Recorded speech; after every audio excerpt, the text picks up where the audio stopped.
Hello everyone and welcome to this YouTube channel. आज हम class 10 science का first chapter करने वाले हैं जिसका नाम है chemical reactions and equations. As its name suggest ये केमिस्ट्री का चैप्टर है आपका।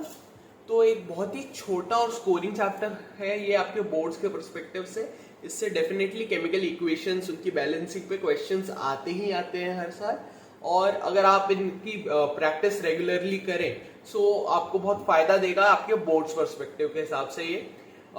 सो हम ये चैप्टर स्टार्ट करने वाले हैं आज, और मैं कोशिश करूंगा कि आपका ये चैप्टर में आपके एनसीईआरटी में जैसे आपको बताया गया है वैसे ही मैं ले जाऊं। एनसीईआरटी पर ही बेस्ड रखेंगे हम हमारे ये लेक्चर्स, क्योंकि आपके बोर्ड्स के पर्सपेक्टिव से भी आपकी एनसीईआरटी बहुत इंपॉर्टेंट है और आपका बेस एनसीईआरटी से ही बिल्ड होता है। ठीक है। सो हम सबसे पहले आज इसका फर्स्ट पार्ट जो केमिकल इक्वेशंस का है उसके बारे में बात करने वाले हैं। सो अगर आप अपनी एनसीईआरटी खोल के बैठते हैं इस लेक्चर के लिए तो बहुत ही अच्छा होगा। सो आपकी फर्स्ट सबसे पहले मतलब एनसीईआरटीज में आपकी केमिकल इक्वेशंस या फिर केमिकल रिएक्शंस को एक्सप्लेन करा हुआ है कि केमिकल रिएक्शंस क्या होती हैं। सो केमिकल रिएक्शंस जो है हम हमारी डेली लाइफ में केमिकल इक्वेशंस के से बहुत गो थ्रू करते हैं। हम हमारे आसपास की बहुत सारी चीजें जिनमें केमिकल रिएक्शंस होती है, केमिकल चेंजेस होते हैं, तब जाके वो हमारे लिए यूजफुल होती है। ठीक है। और कई बार केमिकल रिएक्शन से इक्वेशन से हमारी कुछ चीजें खराब भी हो जाती हैं। So it is either way, but chemical reactions are a important part of our life and they play a important role in every aspect of our life. ठीक है।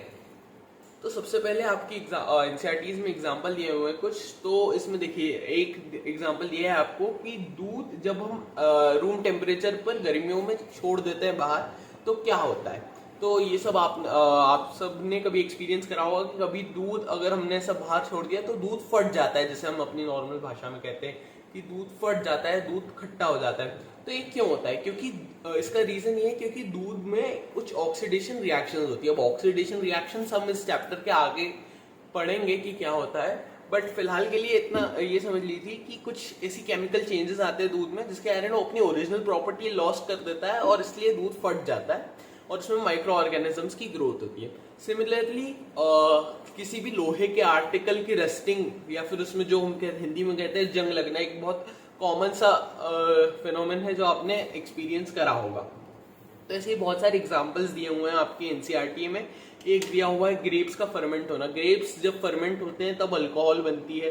सो ऐसे ही बहुत सारे एग्जांपल्स दिए हुए हैं, और बहुत सारे एग्जांपल्स ऐसे होंगे जो बुक में नहीं दिए पर आपने नोटिस करे होंगे। तो ऐसा भी अगर कुछ है और if you have any curiosity कि ऐसा क्यों होता है तो आप कमेंट कर सकते हैं नीचे। I will tell you about that in next video. ठीक है। अब हम आगे बढ़ते हैं तो कुछ एक्टिविटीज दी हुई हैं आपकी एनसीईआरटी में जो है ये 3 एक्टिविटीज हैं। आप बिल्कुल पढ़ लीजिएगा इन्हें, एक बार रीडिंग करिएगा इनकी। तो फर्स्ट एक्टिविटी में आपको मैग्नीशियम रिबन को बर्न करने को बताया हुआ है और उसमें आपको ऑब्जर्व करना है कि क्या क्या चेंजेस आते हैं। नेक्स्ट रिएक्शन में एक बहुत कॉमन सी डबल डिस्प्लेसमेंट की ये एक्टिविटी है जिसमें लेड नाइट्रेट और पोटेशियम आयोडाइड को मिक्स करा जाता है। थर्ड एक्टिविटी में आपकी जिंक और हाइड्रोक्लोरिक एसिड को मिक्स करना है और आपको उसके जो जो चेंजेस आते हैं उनको नोट करना है।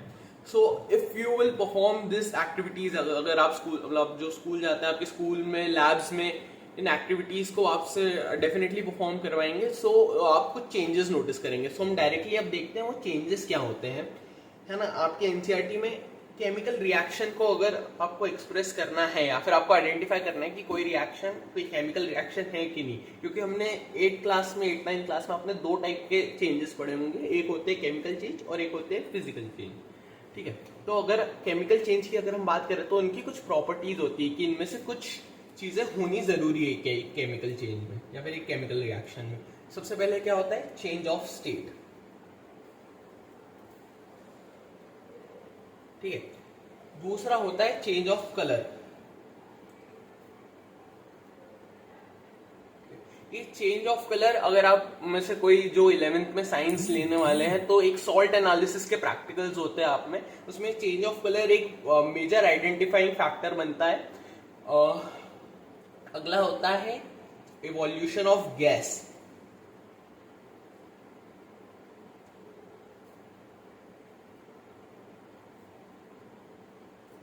ठीक है, आगे बढ़े तो एक और इसमें दिया हुआ है चेंज ऑफ टेम्परेचर। ठीक है, सो ये मेजरली 4 चीजें दी हुई हैं जो हमें केमिकल रिएक्शन को आइडेंटिफाई करने में हेल्प करती है कि अगर कोई केमिकल रिएक्शन हो रही है तो उसमें स्टेट चेंज हो गया, यानी स्टेट का चेंज क्या होता है, gas to liquid, liquid to gas या फिर सॉलिड टू गैस, ऐसे चेंजेस आपको देखने को मिल सकते हैं। सेकेंडली चेंज ऑफ कलर, अगर हमने एक रेड कलर का और एक ब्लू कलर का केमिकल डाला तो कोई तीसरा ही कलर बन गया, so that is change in colour. एक इवोल्यूशन ऑफ गैस जो अभी हम आगे पढ़ेंगे, जो आपकी थर्ड एक्टिविटी है स्पेसिफिकली, जिसमें आपको जिंक ग्रैन्यूल्स और हाइड्रोक्लोरिक एसिड को मिक्स करना है। उसमें आप ऑब्जर्व करेंगे कि एक गैस निकल रही है, बबल्स के फॉर्म में निकलती है वो गैस। अगर आप हाइड्रोक्लोरिक एसिड की सरफेस देखेंगे तो उसमें से बबल्स निकलती है, तो ये गैस हाइड्रोजन गैस होती है जिसको हम H2 कहते हैं, और ये गैस का इवोल्यूशन होता है। तो ये इस केस में केमिकल चेंज है। उसके बाद चेंज ऑफ टेम्परेचर भी बहुत सारी रिएक्शंस में होता है। जब हम दो केमिकल्स को मिक्स करते हैं तो हम ऑब्जर्व करते हैं कि जिस टेस्ट ट्यूब में या फिर जिस फ्लास्क में हमने उन दो केमिकल्स को डाला है वो उसकी सरफेस या फिर उसका बॉटम गर्म होने लगता है। तो ये थी हमारी केमिकल रिएक्शंस को आइडेंटिफाई करने के लिए कुछ पैरामीटर्स थे। जरूरी नहीं है कि ये चारों पैरामीटर्स हमें एक रिएक्शन में दिखें या फिर इन चारों के अलावा कोई पांचवा छठा पैरामीटर भी हो सकता है, बट बेसिकली ये 4 पैरामीटर्स जनरली ऑब्जर्व करे जाते हैं। अब हम आगे बढ़ते हैं केमिकल इक्वेशंस पे। ठीक है, अब आपकी जो फर्स्ट एक्टिविटी थी उसमें हमने क्या करा था, मैग्नीशियम रिबन को हमने जलाया था। अब आपने ये जरूर 8-9 में पढ़ा होगा कि जब भी कोई भी चीज जलती है या फिर हम उसको बर्न करते हैं फ्लेम में, जैसे भी बर्न करते हैं तो उसमें ऑक्सीजन के कारण वो बर्न होती है। कभी भी कोई भी चीज अपने आप से बर्न नहीं होती है, अगर उसको जलाना है तो हमें ऑक्सीजन एक नेसेसरी फैक्टर लगता है। तो जैसे कि हमने देखा था कि मैग्नीशियम की रिबन को हमने ऑक्सीजन, जब हमने जलाया था तो उसमें ऑक्सीजन हमने ऐड करा था। तो इसको हम कैसे लिख सकते हैं, कुछ इस तरीके से इसकी केमिकल रिएक्शन लिखी जा सकती है।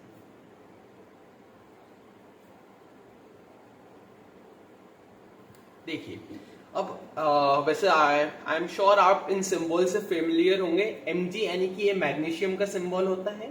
Again O2 oxygen, atmospheric oxygen को रिप्रेजेंट करता है, और MgO ये वो ऐश है जो अपना स्पार्कलिंग व्हाइट फ्लेम से नीचे गिरी थी, और ये मैग्नीशियम ऑक्साइड की फ्लेम है।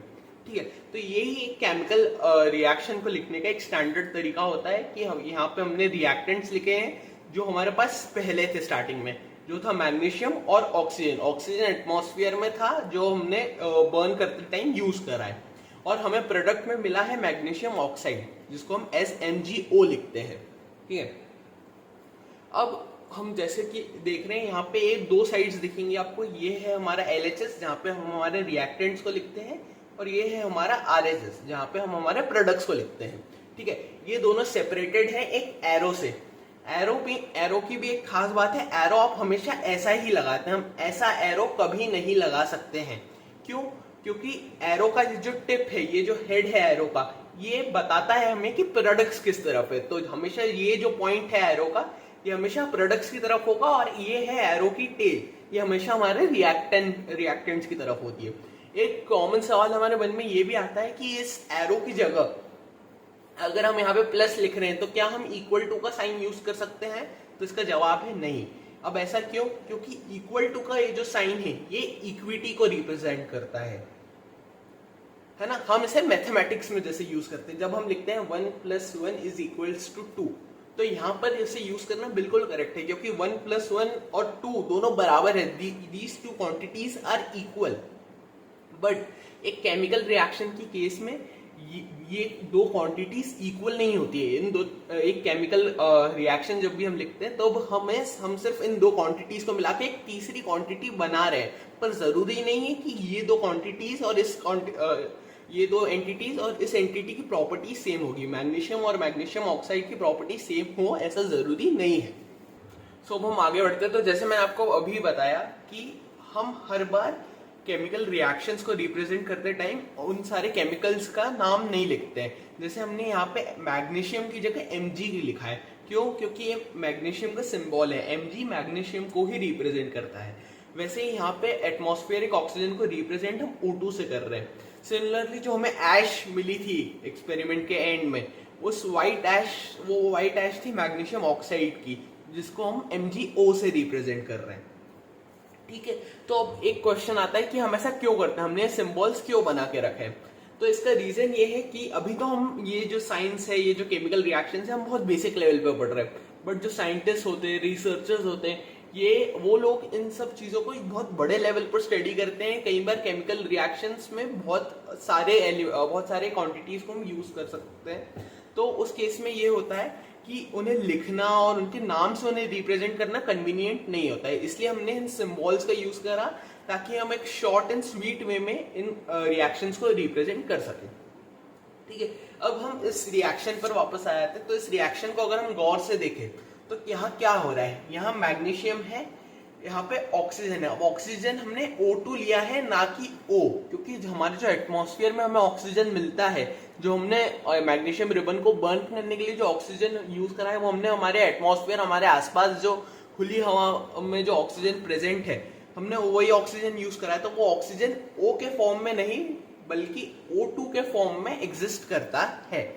तो इसलिए हमने यहाँ O2 लिखा है, और हमें जो मैग्नीशियम ऑक्साइड मिली है उसका फॉर्मूला है MgO। तो अब अगर मैं ध्यान से देखूं तो यहाँ पर Mg एक है, यहाँ पर भी एक Mg एक ही है, पर यहाँ पे O2 है, यानी कि 2 ऑक्सीजन के एटम्स है, पर यहाँ पर तो एक ही ऑक्सीजन का एटम है।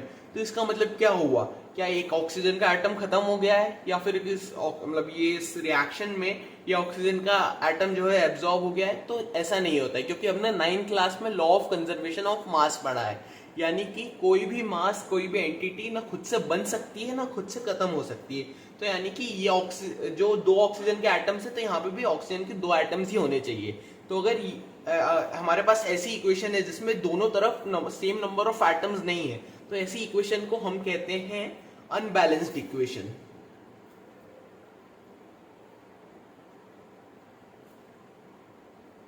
ठीक है, तो ये है हमारी अनबैलेंस्ड इक्वेशन। सो ऐसी अनबैलेंस्ड इक्वेशंस को बैलेंस करने का हमारे पास एक तरीका है। ठीक है, सो अब हम जैसे आपके एनसीईआरटी में दी हुई है जो रिएक्शन, हम वही रिएक्शन सबसे पहले लेते हैं और हम एनसीईआरटी के हिसाब से ही चलेंगे इक्वेशंस की बैलेंसिंग करने के लिए। ठीक है, तो हम फॉर एग्जांपल अभी ये वाली इक्वेशन ले रहे हैं जिसमें हमने आयरन को पानी में मिलाया है H2O, ये एटमॉस्फेरिक है, वैसे हम आगे बात करेंगे इस बारे में, जिससे हमें Fe3O4 मिला है प्लस H2। ठीक है, अब हम सबसे पहले इस पूरी रिएक्शन को एनालाइज करते हैं। तो इसके लिए हमें क्या करना है, बैलेंसिंग का देखो सिंपल मतलब मैंने आपको यही बताया कि जो जितने एटम्स इस तरफ है उतने ही एटम्स इस तरफ भी होने चाहिए। तो अब हम सबसे पहले इन एटम्स की काउंटिंग कर लेते हैं। तो अब ये काम आप रफ में करिए। तो यहाँ पर सबसे पहले कौन कौन से एटम्स है, एक Fe का एटम है, एक H2 है यानी कि हाइड्रोजन का एटम है, और O है यानी कि ऑक्सीजन का एटम है। हम तीनों को यहाँ पर लिख लेते हैं, आयरन, हाइड्रोजन और ऑक्सीजन। वैसे ही हम यहाँ पे एक कॉलम बनाते हैं LHS का, और एक कॉलम हम यहाँ बनाते हैं RHS का। ठीक है, अब हम देखेंगे कि दोनों तरफ Fe के कितने एटम्स हैं। यहाँ पर Fe का मुझे एक ही एटम दिख रहा है मेरे LHS में, तो मैं यहाँ 1 लिख देता हूँ। वैसे ही RHS में अगर मैं देखूँ तो Fe के यानी आयरन के 3 एटम्स है मेरे पास, तो यहाँ पर 3 लिख देंगे हम। हाइड्रोजन की बात करें तो हाइड्रोजन यहाँ पे 2 है, H2, तो यहाँ पे LHS में 2 हाइड्रोजन के एटम्स हैं, और यहाँ पर भी हाइड्रोजन के 2 ही एटम्स हैं, H2, तो यहाँ पर भी 2 ही लिखेंगे। वैसे ही ऑक्सीजन देखें तो ऑक्सीजन यहाँ पे सिर्फ H2O में एक ही ऑक्सीजन है हमारे पास, तो मैं यहाँ पर 1 ऑक्सीजन लिख देता हूँ LHS में। RHS में हम यहाँ देखें तो ऑक्सीजन के हमारे पास 4 एटम्स है, तो यहाँ पर हमने 4 लिख दिया है। ठीक है, तो अब हम क्लियरली देख सकते हैं कि ये इक्वेशन बैलेंस्ड नहीं है, क्योंकि LHS में जो Fe और ऑक्सीजन है वो कम है एज कम्पेयर टू RHS। तो अब इसे बैलेंस करने के लिए कुछ स्टेप्स होते हैं। सो स्टेप नंबर 1, हम सबसे पहले वो वाला एटम पकड़ेंगे, वो वाला एलिमेंट पकड़ेंगे जिसके केस में सबसे ज्यादा डिफरेंस है दोनों साइड में। इस केस में हमारे पास यहाँ ऑक्सीजन है, क्योंकि ऑक्सीजन यहाँ पर 1 है और वहां पर 4 है, यानी कि 4 गुना ऑक्सीजन ज्यादा है RHS साइड पे। ठीक है, तो सबसे पहले हम यहाँ ऑक्सीजन को बैलेंस करेंगे। अब देखो ऑक्सीजन को हमें अगर बैलेंस करना है तो क्लियरली हम देख सकते हैं कि यहाँ आरएचएस में तो 4 ऑक्सीजन है, तो अगर मैं यहाँ पे ऑक्सीजन को बैलेंस करने के लिए अगर कुछ ऑक्सीजन बढ़ाऊंगा तो उसका कोई सेंस नहीं निकलेगा, क्योंकि एलएचएस में तो ऑक्सीजन एक ही रहेगा और यहाँ पे और बढ़ जाएंगे तो और टेंशन वाली बात है हमारे लिए। सो हमारे लिए कन्वीनियंट क्या है कि हम एलएचएस में जो ऑक्सीजन है उसको चेंज करें। अब देखिए अगर हमें इसे चेंज करना है तो हम ये तो हमें पूरी H2O एंटिटी को ही हमें चेंज करना पड़ेगा, उसका ही नंबर बढ़ाना पड़ेगा। हम ऐसा नहीं कर सकते कि यहाँ अगर हमारे पास H2O है तो हम सिर्फ ऑक्सीजन को बढ़ा दें, यहाँ पे ऑक्सीजन का नंबर बढ़ा दें यहाँ पे क्योंकि फिर केमिकल चेंज हो जाएगा, क्योंकि ये हमारा H2O है। पर अगर हमने यहाँ पे ऑक्सीजन बढ़ा के 1 से 2 ऑक्सीजन कर दिए तो H2O2 हो जाता है, जो होती है हाइड्रोजन पर ऑक्साइड। तो हमारी हम जो केमिकल रिएक्शन कर रहे हैं हमने वो पूरी चेंज ही कर दी, क्योंकि हम यहाँ पानी से रिएक्शन करा रहे थे, H2O से रिएक्शन करा रहे थे, पर अब हमने यहाँ ऑक्सीजन यहाँ बढ़ा दिया है तो वो केमिकल ही दूसरा हो गया। सो सिंपल सी बात है, हमें यहाँ पर चेंज लाना होगा, यानी कि H2O में चेंज लाना होगा।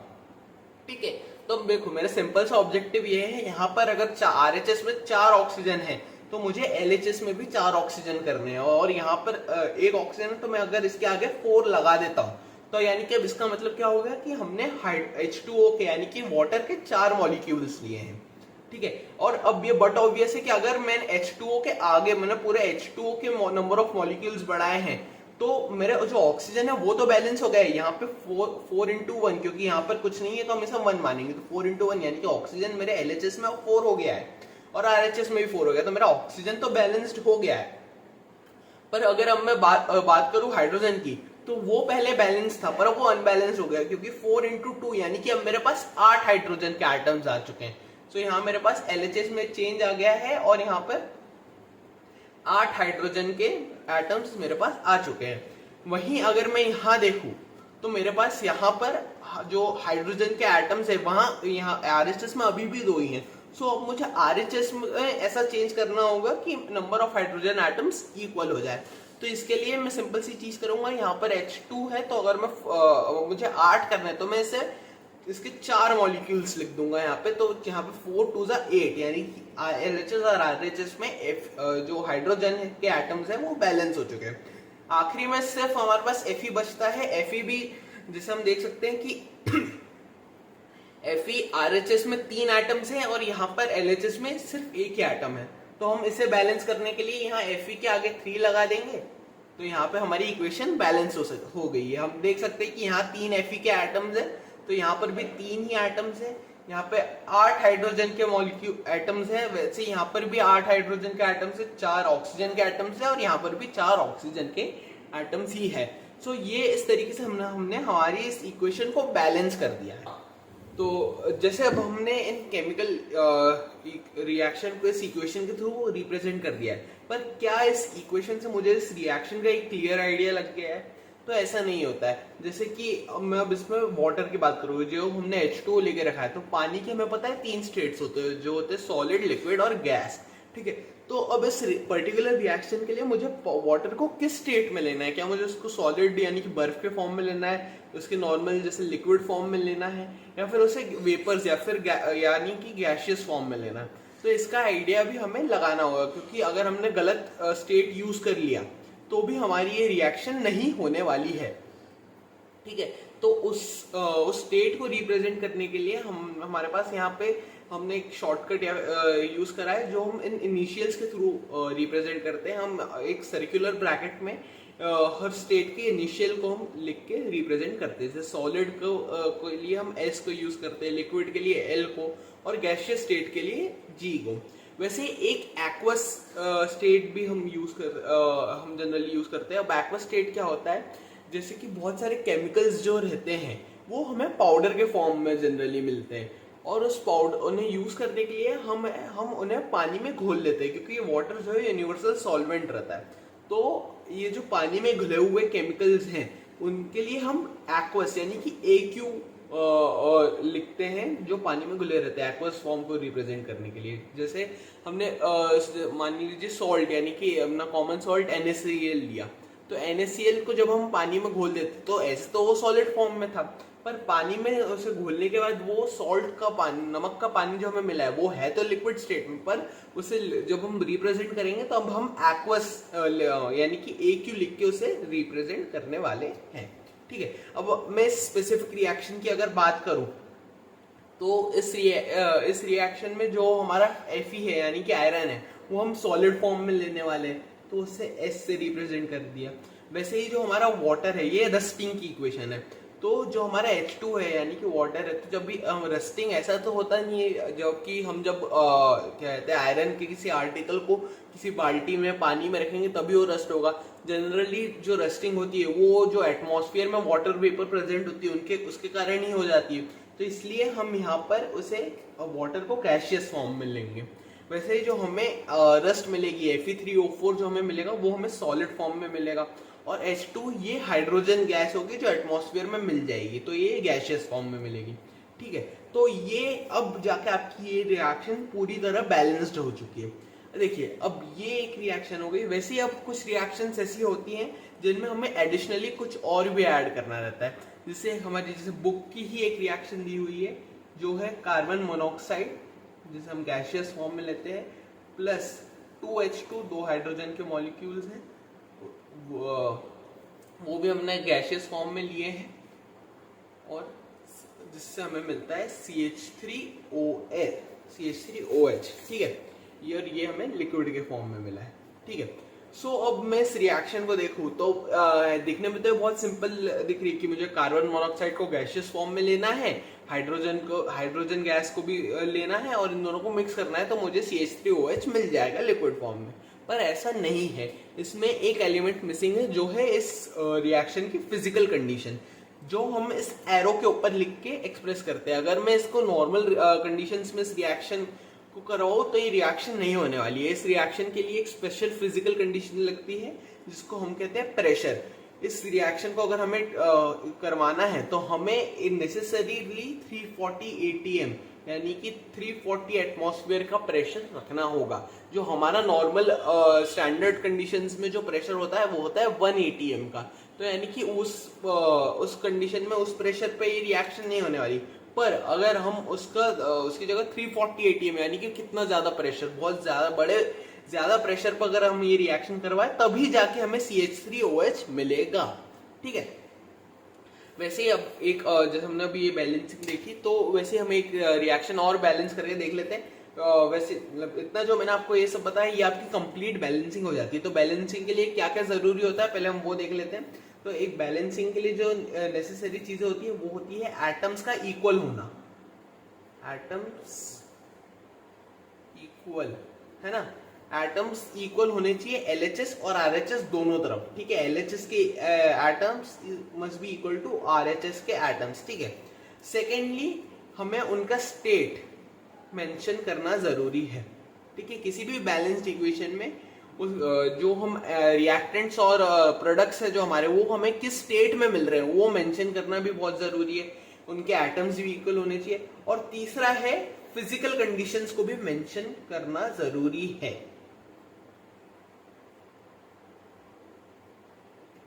फिजिकल कंडीशंस भी मेंशन करना जरूरी है अगर कोई फिजिकल कंडीशन हमने नेसेसरीली क्रिएट करी है। ऐसी फिजिकल कंडीशंस का एक एग्जांपल होता है हेबर्स प्रोसेस। ठीक है, उसमें हम इतने इन डेप्थ में नहीं जाएंगे, मैं आपको सिर्फ रिएक्शन करके बता रहा हूँ। ये अमोनिया बनाने की एक प्रोसेस होती है जिसमें हम N2 यानी कि गैसियस नाइट्रोजन लेते हैं, एटमॉस्फेरिक नाइट्रोजन, उसमें हम मिक्स करते हैं H2 यानी कि एटमॉस्फेरिक हाइड्रोजन गैस। ठीक है, और उससे हमें अमोनिया मिलता है NH3, और NH3 अमोनिया हमें लिक्विड के फॉर्म में मिल जाता है, लिक्विड। तो देखिए अब जैसे हम देख रहे हैं ये जो इक्वेशन है ये क्लियरली बैलेंस नहीं है, क्योंकि यहाँ पे नाइट्रोजन के 2 एटम्स है, यहाँ पर एक ही है।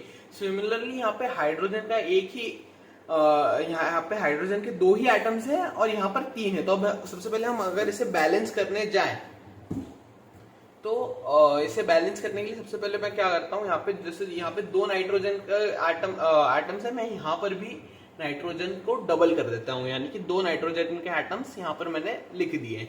तो यहाँ पे नाइट्रोजन के एटम्स 2 ही हो चुके हैं, पर हाइड्रोजन अगर मैं देखूँ तो हाइड्रोजन 2 × 3 यानी कि 6 हाइड्रोजन के एटम्स हो चुके हैं, पर यहाँ पे सिर्फ 2 ही है। तो अब इसे बैलेंस करने के लिए यहाँ मैं हाइड्रोजन के आगे 3 लिख देता हूँ। तो अब ये इक्वेशन हमारी बैलेंस हो चुकी है। यहाँ पे 2 नाइट्रोजन के एटम्स है, यहाँ पर भी 2 नाइट्रोजन के एटम्स है, यहाँ पर 6 हाइड्रोजन के एटम्स है। तो यहाँ पर भी 6 हाइड्रोजन के ही एटम्स हमारे पास हैं। और अब ये रिएक्शन के लिए भी कुछ नेसेसरी फिजिकल कंडीशंस हमें बनानी पड़ती है। ये रिएक्शन भी ऐसे नहीं होती है। तो वो कंडीशंस क्या क्या होती है? सबसे पहले ये रिएक्शन तभी होगी जब हमारे पास Fe या मोलिबेडियम होगा, हमारे पास आयरन या मोलिबेडियम होना चाहिए। उसी के प्रेजेंस में ये दोनों गैसेस रिएक्ट करके अमोनिया बनाएंगी। वैसे ही एक नेसेसरी रिएक्शन हो जाती है प्रेशर। यहाँ पर हमें कम से कम 200 एटमॉस्फेयर का प्रेशर, 200 atm का प्रेशर होना चाहिए। और 200 atm के प्रेशर के साथ यहाँ पे टेम्परेचर भी बहुत हाई होना चाहिए, जो होता है 450 डिग्री सेल्सियस। अब ये रिएक्शन कंप्लीट है। अब इस इक्वेशन से मैं ये रिएक्शन मुझे कैसे करनी है, एक इसका आइडिया मुझे लग जाएगा। प्रेशर यहाँ पे एक नेसेसरी कंडीशन होती है, क्योंकि आप देख सकते हैं यहाँ पर दोनों जो मेरे रिएक्टेंट्स हैं वो गैसियस स्टेट में। सबसे पहले मुझे उन्हें कंप्रेस करना होगा, उन्हें लिक्विड स्टेट में लाना है, तो मुझे उन्हें हाई प्रेशर देना होगा। ठीक है, अब हम एक और इक्वेशन बैलेंस करके देख लेते हैं। यहाँ पर जो हमने स्टार्टिंग में इक्वेशन ली थी मैग्नीशियम रिबन को बर्न करने वाली, वही ले रहा हूं मैं। Mg + O2 gives MgO। ठीक है, तो जैसे हमने स्टार्टिंग में पॉइंट रेज करा था कि यहाँ पर तो ऑक्सीजन के 2 एटम्स है, पर यहाँ पर तो एक ही है, तो ये तो डिसबैलेंस्ड है। सबसे पहले हम यहाँ पर ऑक्सीजन को बैलेंस करने के लिए यहाँ पर यहाँ पर 2 लिख देते हैं MgO के आगे। तो अब यहाँ पे ऑक्सीजन बैलेंस हो चुका है। यहाँ पे भी 2 ऑक्सीजन के एटम्स है और यहाँ पर भी ऑक्सीजन के 2 ही एटम्स है। पर अब इस केस में मैग्नीशियम अनबैलेंस हो चुका है, क्योंकि अब यहाँ पे रिएक्टेंट्स की प्रोडक्ट्स की साइड में जो है Mg के 2 एटम्स है और रिएक्टेंट्स में सिर्फ एक ही एटम है। तो अब इसको बैलेंस करने के लिए मैं यहाँ पर भी 2Mg लिख देता हूँ। तो अब ये रिएक्शन मेरी यहाँ पर मैग्नीशियम और ऑक्सीजन दोनों बैलेंस हो चुके हैं। अब इसे कंप्लीट करने के लिए मैग्नीशियम रिबन जो है हमने सॉलिड स्टेट में ली थी, तो यहाँ पर S लिख देते हैं। ऑक्सीजन, हमारा जो एटमॉस्फेयर में ऑक्सीजन प्रेजेंट था गैसियस फॉर्म में, हमने वही ऑक्सीजन यूज करा है, तो हम यहाँ पे गैसियस फॉर्म रिप्रेजेंट कर देंगे, G से रिप्रेजेंट कर देंगे गैसियस स्टेट को। वैसे ही MgO जो है वो हमें ऐश के फॉर्म में मिला था उसे जलाने के बाद, और ये ऐश सॉलिड फॉर्म में थी, तो हम यहाँ पर सॉलिड से रिप्रेजेंट कर देते हैं। तो इसी तरीके से हमने हमारी ये वाली रिएक्शन भी कंप्लीटली बैलेंस कर दी है। ठीक है, अब इस इक्वेशन से हमें इस रिएक्शन का पूरा आइडिया लग जाएगा। ठीक है, तो मैंने जितना अच्छे से मैं एक्सप्लेन कर सकता था ये टॉपिक मैंने करने की कोशिश करी है। अब आगे आपको 2 काम करने हैं। सबसे पहले तो आपको अपनी एनसीईआरटी की रीडिंग करनी है टिल पेज नंबर 5। ठीक है, आपको पेज नंबर 5 तक अपनी एनसीईआरटी की रीडिंग करनी है, और उसके नीचे पेज नंबर 6 पे जो ब्लू बॉक्स आपका दिया हुआ है उसमें आपको 3 क्वेश्चंस दिए हुए हैं। इन 3 क्वेश्चंस की आपको प्रैक्टिस करनी है, आपको सॉल्व करना है। अगली क्लास में आप इन्हें सॉल्व करके लाइए, तो हम इन्हें डिस्कस करेंगे और फिर हम अपने नेक्स्ट टॉपिक पे पढ़ेंगे। तो ये इसी के साथ हमारा यहाँ फर्स्ट लेक्चर हम खत्म करते हैं। आप अपना फीडबैक कमेंट सेक्शन में जरूर दीजिएगा। ये हमारी फर्स्ट वीडियो थी, हम धीरे धीरे वीडियोस की क्वालिटी और हमारे कंटेंट को इम्प्रूव करने की कोशिश करते रहेंगे। सो टिल देन पढ़ते रहिए and subscribe to my channel. Thank you.